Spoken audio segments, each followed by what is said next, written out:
Bonjour chers amis, bonjour chers frères et sœurs, j'espère que vous allez bien depuis la dernière fois. J'espère qu'au niveau de la santé ça va et que le Seigneur continue de vous apporter sa grâce et qu'il vous garde. En tout cas, telle est ma prière, que le Seigneur continue de vous accorder toute sa grâce et que vous soyez en forme pour lui, renouvelés dans vos forces pour peut-être, pour certains, le déconfinement qui arrive à grands pas au 11 mai. En tout cas, nous remettons tout cela entre les mains du Seigneur. Je voulais donc aujourd'hui partager quelques versets de la parole avec vous. Et il s'agira du livre de Job. Nous lirons au chapitre 1 du verset 6 au verset 12. Job chapitre 1 verset 6 à 12, nous lirons dans la version Semeur. Je lis avec vous. Or, un jour, les anges se rendirent au conseil de l'Éternel. L'accusateur, Satan, vint aussi parmi eux. L'Éternel dit à l'accusateur, « D'où viens-tu donc » Celui-ci lui répondit, « Je viens de parcourir la terre et de la sillonner. » Alors l'Éternel demanda à l'accusateur, « As-tu remarqué mon serviteur Job ? Il n'y a personne comme lui sur la terre. C'est un homme intègre et droit, un homme qui craint Dieu et qui évite de mal faire. » L'accusateur lui répondit, « Est-ce vraiment pour rien que Job craint Dieu ? N'as-tu pas élevé comme un rempart de protection autour de lui, autour de sa maison et autour de tous ses biens ? Tu as fait réussir ses entreprises. Ses troupeaux se sont multipliés dans le pays. Mais porte donc la main sur tous ses biens et sur les siens, et l'on verra s'il ne te maudit pas en face. » Alors l'Éternel dit à l'accusateur, « Tous ces biens sont en ton pouvoir, ainsi que les siens, mais ne porte pas la main sur sa personne. » Alors l'accusateur se retira de la présence de l'Éternel. Amen. Ici, nous sommes dans le livre de Job.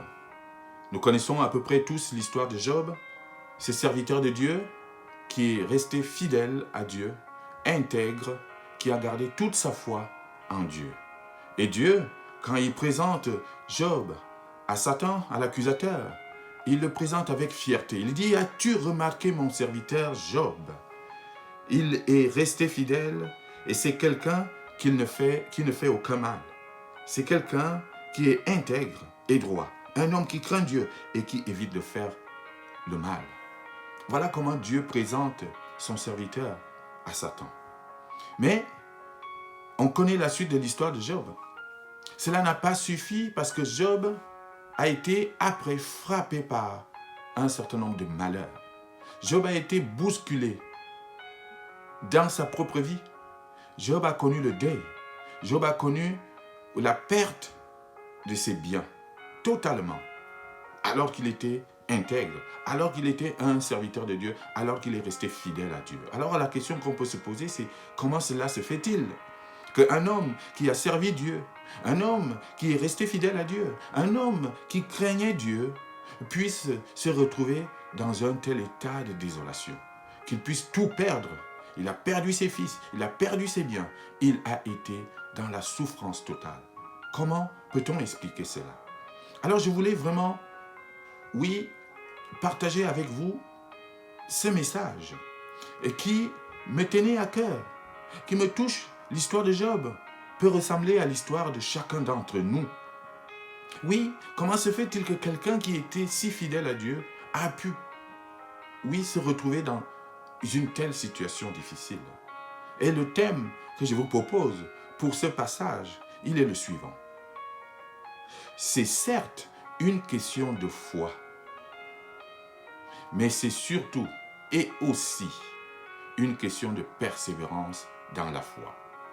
C'est certes une question de foi, mais c'est surtout une question de persévérance dans la foi. Voilà ce que je vais développer un peu avec vous en quelques mots. En fait, ce passage nous permet de comprendre trois vérités. Les trois vérités essentielles qui peuvent nous aider et nous encourager dans notre parcours spirituel, qui peuvent nous aider vraiment à tenir ferme. Oui, parce qu'ici, Dans l'histoire de Job, dans ce récit qui nous est rapporté ici, il est question de foi, bien sûr, d'un homme intègre et fidèle et serviteur de Dieu, bien sûr, mais il est surtout question, et c'est sur cela que je voudrais insister avec vous aujourd'hui, il est surtout question de persévérance. Parce que voyez-vous, nous pouvons tous avoir la foi. Oui, mais la vraie question qu'on peut se poser, c'est est-ce que cette foi est une foi à toute épreuve?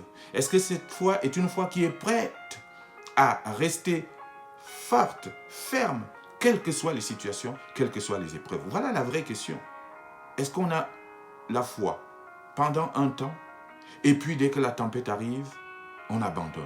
C'est là la vraie question ici, oui, que pose ce passage. Alors, la première vérité que je veux partager avec vous et que nous pouvons tirer de ce passage, c'est celle-ci. C'est que l'intégrité et la foi en Dieu ne nous garantissent pas une vie sans épreuve. L'intégrité et la foi en Dieu ne nous garantissent pas une vie sans épreuve. Mais nous devons connaître cela. Nous devons d'abord intégrer cette vérité pour ne pas être surpris plus tard. Mais, et c'est là le plus important, mais Dieu nous garantit sa protection et sa présence en temps d'épreuve. Oui, si l'intégrité et la foi en Dieu ne peuvent pas nous garantir que nous passerons une vie tranquille, un long fleuve tranquille, sans difficulté, avec toutes les richesses, avec la santé, avec tout ce que nous voulons, Dieu nous propose, il nous garantit par contre une chose, c'est que lui, il sera là lorsque les difficultés arrivent. Voilà la différence. Job a été intègre. Job était un fidèle de Dieu. Job craignait Dieu. Job ne voulait pas faire le mal. Et il est resté intègre. Et Dieu le présente comme un trophée. Et Dieu présente Job avec une telle fierté. Mais Job a souffert. Job est passé par l'épreuve. Job a connu le deuil. Job a été malade. Voilà la situation de Job. Mais ce qui nous importe ici, c'est de comprendre l'attitude de Job après. Malgré ses épreuves, malgré toutes ses souffrances, malgré ses malheurs, Job est resté fidèle à Dieu. Il avait l'habitude de dire à chaque fois qu'on venait lui rapporter un nouveau malheur, il dit que l'Éternel soit béni, que le nom de l'Éternel soit béni. Et voilà comment il a été. Face à la difficulté, face au malheur, il est resté fidèle à Dieu. Pourquoi? Parce que Dieu, justement, lui a donné assez de force pour supporter ses épreuves. Parce que Dieu, justement, lui a donné assez de persévérance pour qu'il puisse tenir debout face aux épreuves, pour qu'il n'abandonne pas sa foi. Oui, l'intégrité et la foi en Dieu, oui, ne nous garantissent pas une vie tranquille. La preuve, notre ami Job est passé par des souffrances terribles. Mais Dieu nous garantit une chose, c'est qu'il nous garantit sa protection et sa présence en temps d'épreuve, pour nous permettre de supporter ces épreuves, pour nous permettre de traverser ces obstacles, oui, sans grande souffrance, sans grande difficulté. Voilà la première vérité. Et la deuxième vérité, qui est liée à ce passage, je pense, c'est la suivante.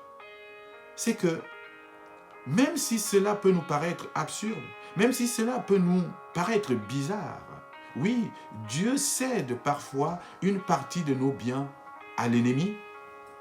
Dieu peut céder parfois une partie de nos biens à l'ennemi. Pourquoi? Pour tout simplement éprouver notre foi. Oui, Dieu peut laisser un peu de pouvoir à l'ennemi pour venir nous titiller, pour venir nous bousculer, pour venir nous frapper, afin de nous éprouver, pour éprouver notre foi, pour purifier notre foi, pour épurer notre foi. Et c'est ce qui se passe ici avec Job. Dieu donne la possibilité à l'accusateur, ici à Satan, de frapper Job. Parce que oui, Satan lui dit, Job te craint parce que tu lui as tout donné. Comme si il y avait une sorte de transaction, de marchandage entre Dieu et Job. Comme si, pour accorder sa foi à Dieu, il faudrait que lui, en retour, nous donne autre chose, que lui en retour nous garantisse les biens, nous garantisse la santé, nous garantisse le bonheur. Non, il n'y a pas ce genre de transaction avec Dieu. Quand on vient à Dieu, on vient à lui pour ce qu'il est, pas pour ce qu'on attend de lui. On vient à lui parce qu'on a de l'amour pour lui et parce que lui nous aime. Il ne faut pas venir à Dieu avec des arrière-pensées. Et c'est ce que le Satan semble dire ici à Dieu. Il dit, mais si Job n'avait pas toutes ses richesses et tous ces biens que tu lui as accordés, il te maudirait. Comme si il n'y a pas véritablement une foi désintéressée. Voilà ce que le diable est en train de nous dire ici. C'est que, visiblement, pour lui, aucune foi n'est désintéressée. À chaque fois que nous accordons notre foi à Dieu, c'est que quelque part, dans nos arrière-pensées, nous attendons de lui quelque chose. Mais nous devons comprendre une chose, que nous devons aller à Dieu sans arrière-pensée. Nous devons confier notre confiance, notre foi en Dieu. Oui, sans attendre forcément quelque chose de lui. Il fait ce qu'il veut. Il nous donne ce qu'il veut, quand il veut et à qui il veut. Il est souverain. Nous ne devons pas chercher autre chose. Notre foi doit être une foi désintéressée. Contrairement à ce que le diable, l'accusateur, essaie de dire ici, notre foi doit être une foi désintéressée. Alors oui, Dieu va aller jusqu'au bout. Il va dire à l'accusateur, alors oui, tu es en train de me dire que mon serviteur Job me craint parce que je lui ai tout donné. Alors vas-y, touche à ses biens, touche même aux siens, mais ne le touche pas, ne touche pas à sa personne. Et on verra bien si il me craint à cause des biens que je lui donne ou si sa foi est vraiment désintéressée.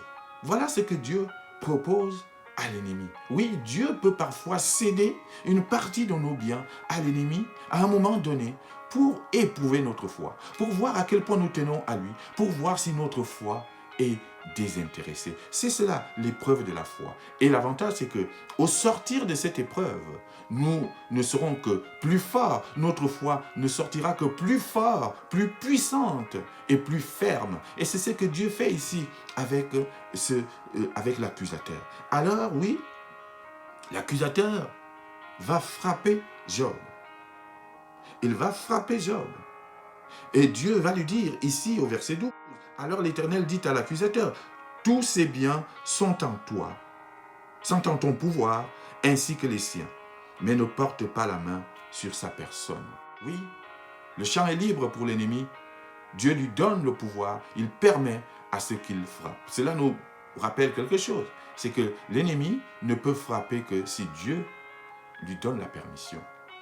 Oui, Dieu permet parfois certaines situations difficiles dans notre vie pour éprouver notre foi. Et nous devons le comprendre, et nous devons l'accepter. Et nous devons justement nous soumettre à ces décisions de Dieu tranquillement, avec humilité, et simplement lui demander de nous donner la force.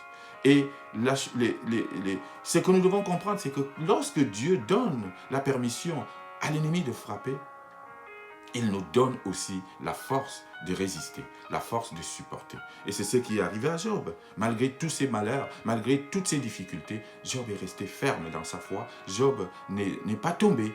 Il a continué à prier Dieu, à remercier Dieu et à marcher avec lui. Voilà la deuxième vérité.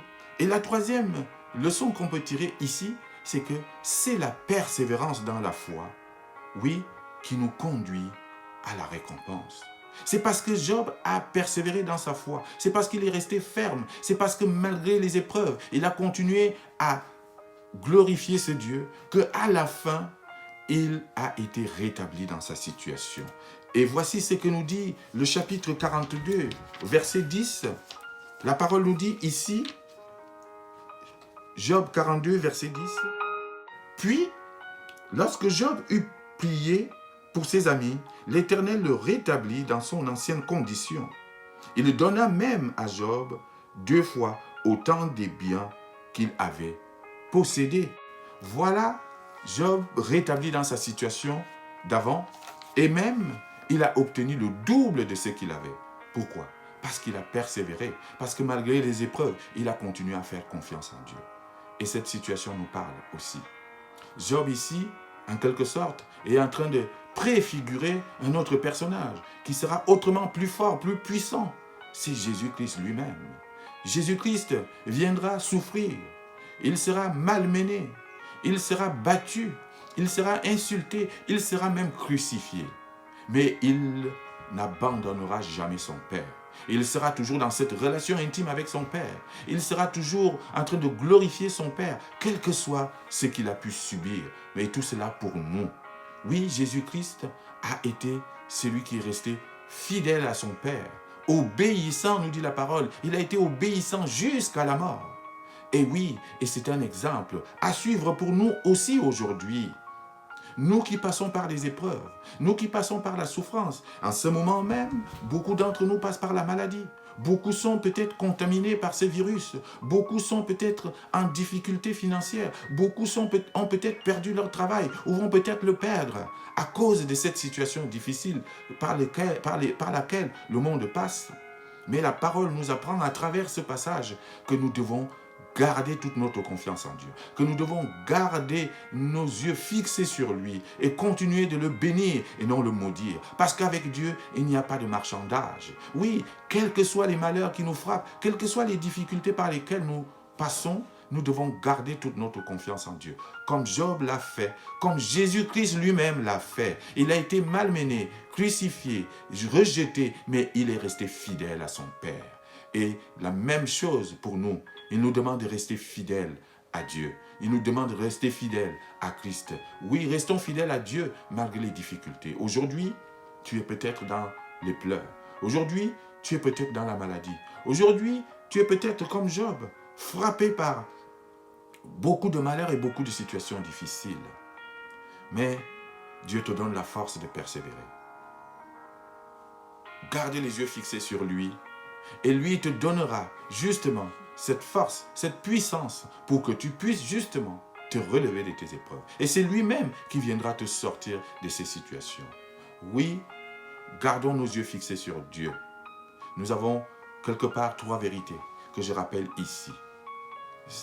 L'intégrité et la foi en Dieu ne nous garantissent pas une vie sans épreuve. Mais Dieu nous garantit sa protection et sa présence en temps d'épreuve.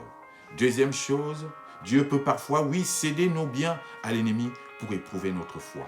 Restons fermes et il nous donne aussi la force pour résister. Et troisième chose, et c'est la persévérance dans la foi, oui, qui nous conduira à la récompense, qui nous donnera accès à cette double récompense. Job a été rétabli dans sa première situation. Il a même eu le double de ce qu'il avait avant. Alors si nous aussi, nous persévérons dans notre foi, si nous aussi, nous restons fermes, nous gardons les yeux fixés sur Dieu, quelles que soient les épreuves, quelles que soient les tempêtes, alors oui, Dieu nous garantit aussi de nous donner, en ce jour-là, la récompense méritée. Une récompense qui sera la couronne de justice. Alors gardons nos yeux fixés sur Jésus-Christ. Gardons notre foi en Dieu, quelles que soient les épreuves. Et oui, et lui, il nous donnera la couronne. Amen.